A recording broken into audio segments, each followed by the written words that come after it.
L'étude de la science de la respiration n'est pas seulement fascinante. Elle vous permet aussi, en comprenant certains principes de base, de bénéficier d'une santé et d'un bien-être extraordinaires pour le reste de votre vie. Parlons maintenant du pranayama et de comment il a été inventé. Le pranayama est né de l'étude des animaux dans la nature. Ils ont observé que les animaux qui vivent très longtemps, comme les éléphants, les tortues et les baleines, ont un rythme respiratoire très lent. Ils respirent à raison d'une fois par minute. D'ailleurs, la baleine peut même retenir sa respiration pendant 2 heures d'affilée. Oui, 2 heures. Et elle peut vivre plus de 200 ans. C'est la baleine boréale, l'une des plus anciennes créatures vivantes qui existent. Mais regardons maintenant à l'autre bout du spectre, où se trouvent les rats et les souris. Ces animaux respirent entre 150 à 300 fois par minute. Ils ne vivent qu'1 ou 2 ans et ne retiennent pas du tout leur souffle. Il existe une exception à cette règle, cette étrange anomalie de la nature qu'est le ratopnu. Le ratopnu est un rat, c'est vrai, avec quelques différences notoires. Il vit jusqu'à 30 ans sans maladie et même dans les laboratoires, il est très difficile de lui transmettre une maladie.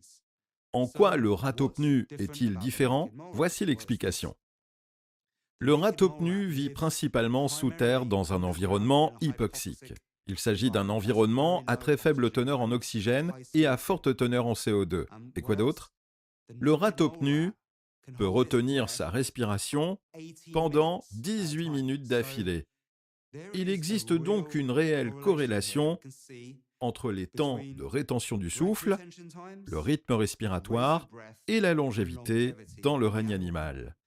Mais une corrélation ne suffit pas. Il faut également être en mesure d'expliquer le mécanisme.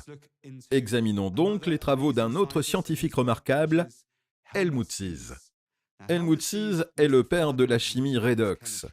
Il a étudié la façon dont l'oxygène réagit avec les éléments du corps. Il a montré que, s'il est très difficile de vivre sans oxygène, il est également très difficile de vivre avec de l'oxygène en raison d'un phénomène appelé stress oxydatif. Qu'est-ce que le stress oxydatif? Le stress oxydatif survient lorsque l'oxygène crée de l'énergie dans l'organisme. C'est un processus réactif qui agit comme un feu intérieur qui brûle et crée des produits dérivés qui peuvent alors endommager vos cellules, les faire vieillir et mourir. Le stress oxydatif joue un rôle important dans le processus de vieillissement. Si vous parvenez à modifier votre façon de respirer, vous pouvez contrôler l'oxygène et inverser le processus de vieillissement. C'est en se basant sur cette approche et sur le pranayama que nous avons créé la respiration Soma Breath avec un système d'exercice de respiration réduite qui vous entraîne à respirer en ayant l'air de ne pas respirer du tout. Ça signifie que votre respiration est silencieuse, fluide, rythmée, nasale et diaphragmatique. Mais quel est donc le contraire d'une respiration silencieuse, subtile et fluide? Il s'agit d'une respiration excessive et erratique ou d'hyperventilation. Que se passe-t-il donc avec la respiration excessive et l'hyperventilation? Tout d'abord, pour comprendre pourquoi une respiration, même légèrement excessive, ou encore une respiration par la bouche sont si mauvaises pour la santé, il faut comprendre les bases de la science de la respiration. L'oxygène et le glucose, c'est-à-dire la partie gauche de l'équation, créent du CO2, de la vapeur d'eau et de l'énergie ATP par le biais du processus de respiration dans la mitochondrie, qui est la centrale énergétique de vos cellules. Chaque cellule possède en fait environ 1000 ou 2000 de ces petites centrales énergétiques. Mais notre technique permet de produire encore plus de mitochondries, ce qui rend la production d'énergie encore plus efficace. Nous allons en parler plus en détail dans un instant. Mais ce qui se passe, c'est que nous devons faire passer l'oxygène de l'atmosphère aux cellules de notre corps qui en ont le plus besoin, c'est-à-dire les cellules de nos organes, de nos muscles et de nos tissus. Le processus est le suivant. L'oxygène entre dans les poumons où il est absorbé en se liant à l'hémoglobine des globules rouges. Ces globules rouges agissent comme un système de transport, comme de petits véhicules qui amènent l'oxygène là où il doit aller dans votre corps. Où dépose-t-il cet oxygène? S'il devait le déposer partout à la fois, il faudrait respirer très, très fort pour apporter suffisamment d'oxygène dans le corps. Mais nous disposons déjà d'un système très spécial qui rend notre respiration beaucoup plus efficace. Il n'est donc pas nécessaire de respirer très fort comme un bœuf constamment tout au long de la journée. Ce système, c'est le dioxyde de carbone. Imaginons que vous fassiez travailler vos muscles comme ceci. Vous soulevez des haltères. Imaginez que chaque cellule de votre corps respire en permanence, absorbe de l'oxygène et rejette du CO2. Ce CO2, dont on nous a fait croire qu'il s'agissait d'un gaz résiduaire toxique, joue en fait le rôle le plus essentiel dans la production de l'énergie dans les mitochondries. Et en voici la raison. C'est le niveau de CO2 qui est le signal indiquant à votre sang l'endroit où il doit déposer l'oxygène. Ainsi, lorsque vous faites de l'exercice et que ce muscle en particulier respire, ce sont ces cellules qui rejettent le plus de CO2. C'est là que votre sang va déposer l'oxygène. Le CO2 est donc le signal qui indique à votre sang où déposer cet oxygène. Cependant, à l'expiration, on expire du CO2. Donc, quand on hyperventile, quand on respire excessivement, on efface ce signal qui permet de distribuer l'oxygène là où il doit vraiment aller dans le corps. C'est alors qu'on observe une faible oxygénation des tissus et que des maladies apparaissent. Lorsque vous pouvez ralentir votre respiration, la calmer et la convertir en un processus très efficace, vous avez à peine besoin de respirer pour produire de l'énergie. Vous avez alors la bonne quantité de CO2, un signal adéquat, ce qui permet une production d'énergie optimale.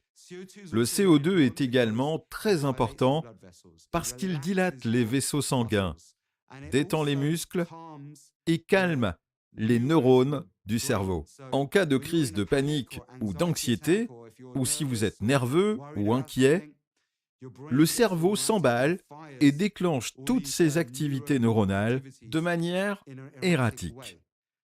Mais le CO2 calme ce phénomène et vous ramène à l'harmonie et à la concentration. Il nous permet donc de produire plus d'énergie, mais aussi d'être plus concentré, plus attentif, d'accomplir et de s'amuser davantage. Il vous rend également plus détendu, plus calme et plus satisfait. Une grande partie de ce que nous enseignons tourne donc autour de la manipulation des niveaux de CO2 dans le corps.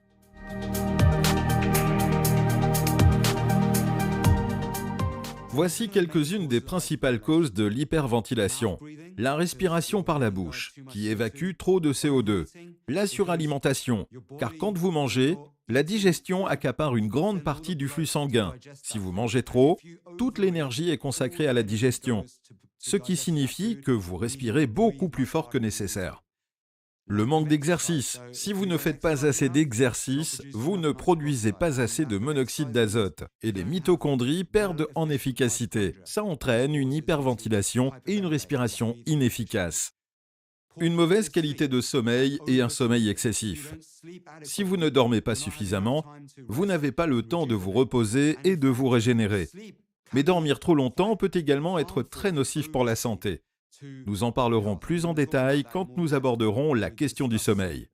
Mais aussi les aliments industriels, les aliments transformés, les médicaments, les stimulants. Ils provoquent une respiration excessive, tout comme des maladies. Quelque chose que l'on peut tous éviter, c'est de faire de l'exercice de la mauvaise manière. Si vous faites de l'exercice de façon extrême, si vous aimez aller à la salle de sport et vous entraîner, il est très important de vous assurer de ne jamais respirer par la bouche. Respirez toujours par le nez. Si vous forcez au point de devoir respirer par la bouche, que vous vous retrouvez à halter, vous êtes allé trop loin. C'est du stress. Ça va vous causer des problèmes de santé si vous continuez. Le stress est l'un des principaux facteurs à l'origine de tous ces problèmes et de la respiration excessive elle-même. C'est généralement en période de stress que l'on respire plus vite que nécessaire. C'est parce que la respiration peut être à la fois consciente et inconsciente. C'est-à-dire que votre système nerveux autonome, votre cerveau reptilien, peut contrôler votre respiration et fonctionner en pilote automatique sans que vous y pensiez ou vous pouvez en prendre le contrôle. Et c'est ce qui nous différencie de tous les autres animaux, car eux le font inconsciemment. Mais nous pouvons choisir consciemment de respirer comme les rats et les souris, ou comme les éléphants, les tortues et les baleines. C'est à nous de choisir. Mais le cerveau reptilien est aussi celui qui nous permet de savoir ce qui est dangereux et ce qui ne l'est pas. Quand vous êtes stressé, le cerveau reptilien se met en état d'alerte. Il est constamment sur ses gardes. Ça déclenche la réponse combat-fuite.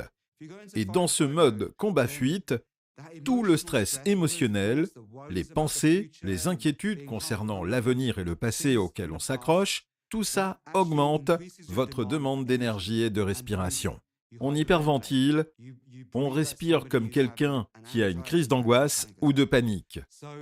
Par un contrôle conscient, on peut donc empêcher le cerveau reptilien d'enclencher le mode combat-fuite et on peut retrouver l'harmonie et l'équilibre.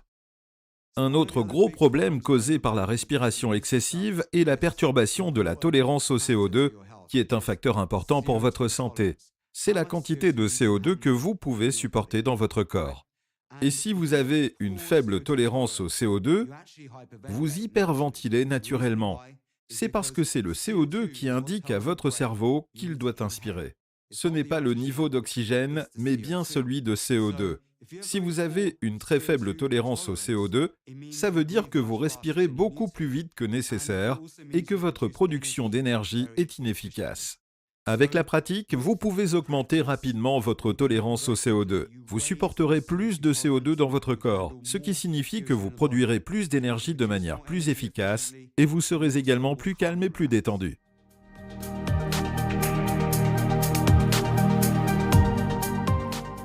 Un autre gaz très important pour votre corps est le monoxyde d'azote.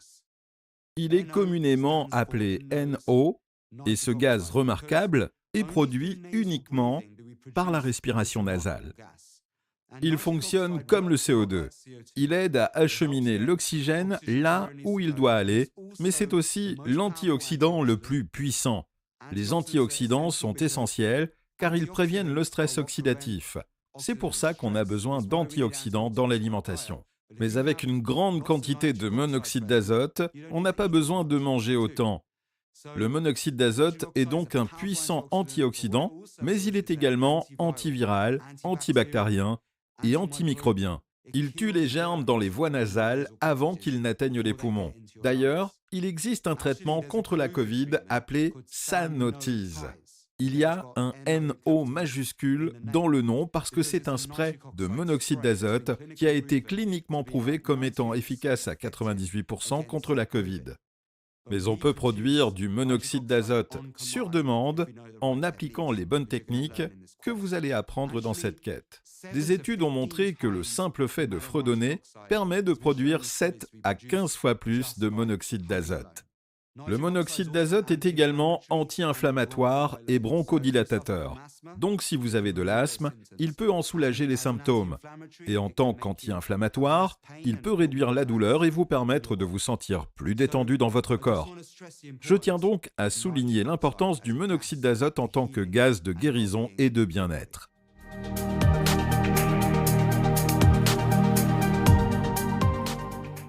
Parlons maintenant de la respiration nasale. La respiration nasale permet de produire du monoxyde d'azote, mais elle agit aussi comme un filtre pour l'air. Quand vous respirez par le nez, les germes sont bloqués par les poils à l'intérieur du nez, ce qui permet à l'air d'être correctement absorbé par les poumons sans aucune contamination. La respiration nasale a également pour effet de réduire la quantité d'air qui entre dans les poumons et qui en sort, ce qui réduit le risque d'une respiration excessive. La respiration nasale est donc l'un des éléments les plus importants à appliquer dans nos techniques. Le monoxyde d'azote est un gaz formidable qui présente de nombreux avantages pour la santé, mais on le produit uniquement en respirant par le nez. La respiration nasale est donc primordiale. C'est la base de toutes nos techniques. Mais vous devez aussi comprendre que la rétention du souffle augmente le niveau de CO2, car quand vous retenez votre souffle, le CO2 augmente dans votre corps puisqu'il n'est pas expiré. Quand on expire, on élimine du CO2. Mais quand on arrête de respirer, le CO2 s'accumule. En approfondissant la pratique, on crée cet état appelé hypoxie intermittente dont nous allons parler dans un instant. Une autre pratique plus avancée, consistant à retenir sa respiration un peu au-delà de la zone de confort, déclenche une réponse positive au stress dans l'organisme qui produit du sulfure de monoxyde d'azote, ce qui permet de produire encore plus de monoxyde d'azote dans l'organisme.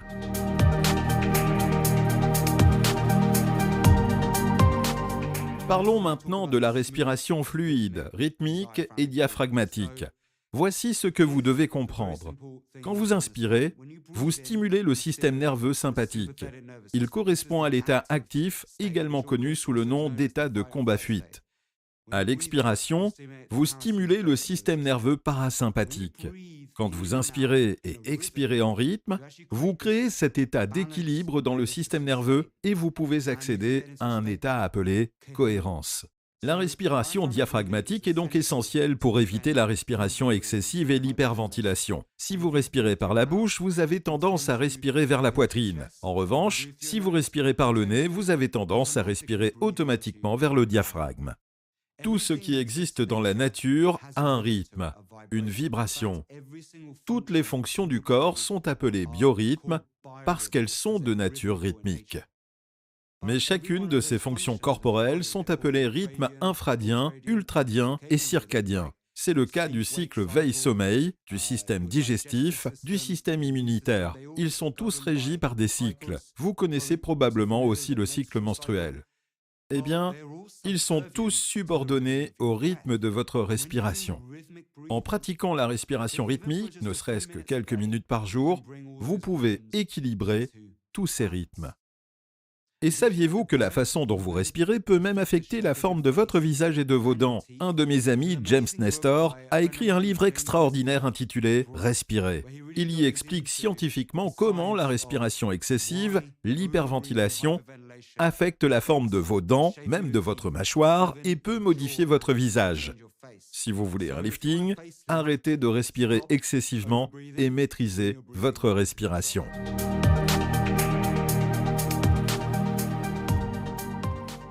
Grâce à ces connaissances scientifiques de base, vous devriez pouvoir constater qu'une bonne respiration présente de nombreux avantages pour la santé.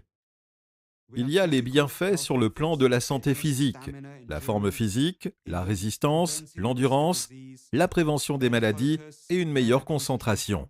Avec le monoxyde d'azote, vous pouvez ainsi produire votre propre Viagra et prévenir les troubles de l'érection. Ce médicament dont vous avez probablement entendu parler stimule en fait la production de monoxyde d'azote. Vous vivrez donc plus longtemps, vous accomplirez plus, vous vous amuserez davantage et vous cultiverez une tranquillité d'esprit grâce à de simples techniques de respiration. Considérez le pranayama comme une pharmacie de différentes techniques de respiration. Si vous avez besoin de vous déboucher le nez, c'est possible. Si vous voulez faire baisser votre tension artérielle, vous pouvez le faire. Si vous voulez vous endormir, il existe une technique pour ça. Pour soulager l'anxiété, il en existe une autre. Si vous souhaitez éliminer les mauvaises bactéries et favoriser la croissance des bonnes bactéries, c'est également possible.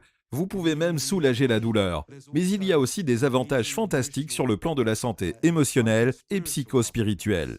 Ce que je veux dire par là, c'est que vous pouvez mieux contrôler votre humeur, réduire le risque d'anxiété et de dépression, stimuler l'état des ondes cérébrales gamma, qui est associé à un apprentissage supérieur, et même créer une connexion avec une fréquence de pensée et de vibration plus élevée. Et on peut même entrer dans des états divins de félicité en contrôlant le CO2, la production d'énergie dans le corps, en utilisant le monoxyde d'azote, en manipulant ces gaz dans le corps. On peut même créer cet état exceptionnel de béatitude, le samadhi. Avec les bonnes techniques de respiration, on peut même élever son humeur jusqu'à un état extatique. Et c'est l'état extatique qui a été démontré scientifiquement comme étant l'état dans lequel le cerveau peut changer le plus rapidement. Donc, si vous voulez accéder à plus de compétences, plus de talents, si vous voulez manifester et créer des résultats extraordinaires dans votre vie, il faut ajuster le cerveau selon votre volonté. En entrant dans cet état, on peut se transformer plus vite, plus rapidement. C'est l'une des techniques puissantes que vous allez apprendre à utiliser dans cette quête.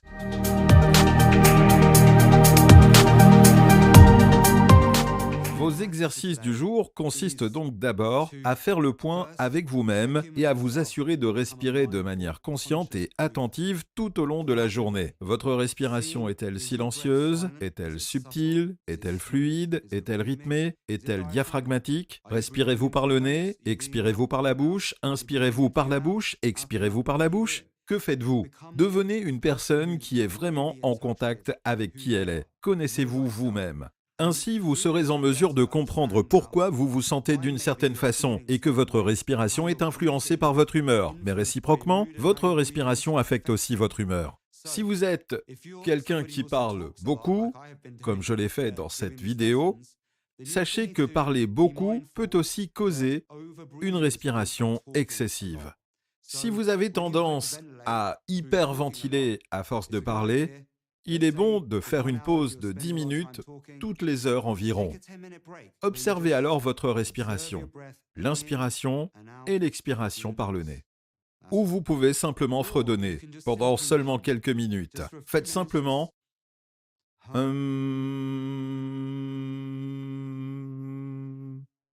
Faites simplement ça.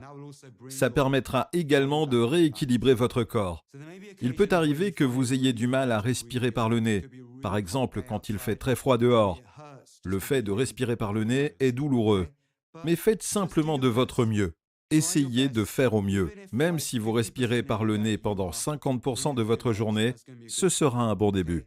Si vous ne le faisiez que 10% du temps auparavant, l'idée est de devenir progressivement, petit à petit, plus attentif et d'ajouter un peu plus de temps chaque jour où vous êtes vraiment conscient, où vous vous assurez de toujours respirer par le nez. Alors à la fin de cette quête, ça sera devenu une habitude. Et vous maîtriserez consciemment votre respiration. N'oubliez pas de mesurer votre durée de rétention du souffle demain au réveil. Et je vous retrouve dans la prochaine leçon.